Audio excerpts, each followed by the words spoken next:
तुझसे मिलब जैसे ना कोनो पहचान सरेआम हो गए कि जालिम ने दिल उस वक्त तोड़ा जब हम उसके गुलाम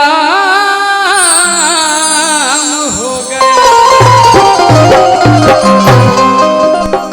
ये धरती है, यहाँ पे आपसे जो जुड़ता है वो बस स्वार्थ से जुड़ता है, ऐसे कोई नहीं जुड़ता। कोई भी हो, अरे किसी से जुड़ा तो बस स्वार्थ से जुड़ा।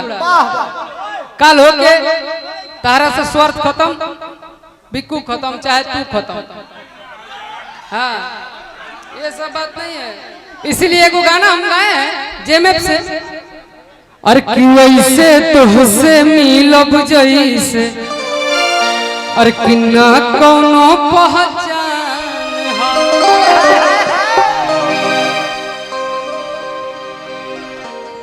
कि अब नया सुबह न तोहर याद आई कि जा सनम बेवफा हर जाए और हम जाना तनी भूलल ना आसान बा। ये मेरे भैया, इनको तो सबसे पहले आना चाहिए। हाँ, अब पहले से भाई 4 महीने पहले बोली ले तब वो दिवाली में ना आवे। अब बाकी जो सीखनी है इनके से सीखनी है। देखो हमरा कैसे सिखैले बड़े 112 नंबर जे हमनी के प्रशासन के तमाम जितना लोग आइल बनी सब लोग मंच पे आ जाए। देखो ऐसा गुरु बा, अब का कहीं जाए था गुरु बड़े चल तो छोड़ देता नहीं, गुरु बड़े ना मानी ला।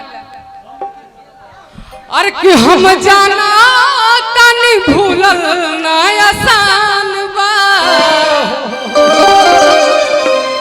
पर ऐसे तुझसे मिलब जैसे ना कोनो पहचान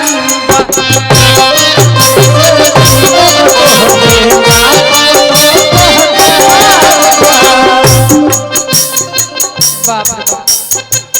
आपके चलते हम लोग भागे हुए थे कि मंच पे नहीं जाना है, जब तक रिमझिम नहीं है कि मंच पे नहीं जाना है। ये आ गई है तब हम लोग भी हिम्मत किए, शायद साल में एक आध बार हाथ में आवेली कि हम जाना तानी भूलल ना आसान बा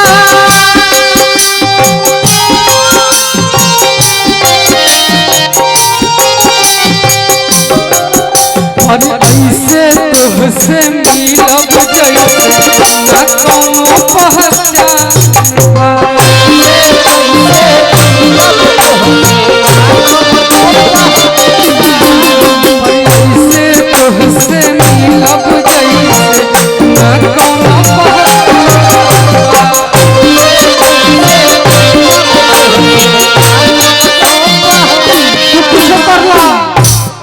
कतनो धोखे न देबू जीवन में उतार सर।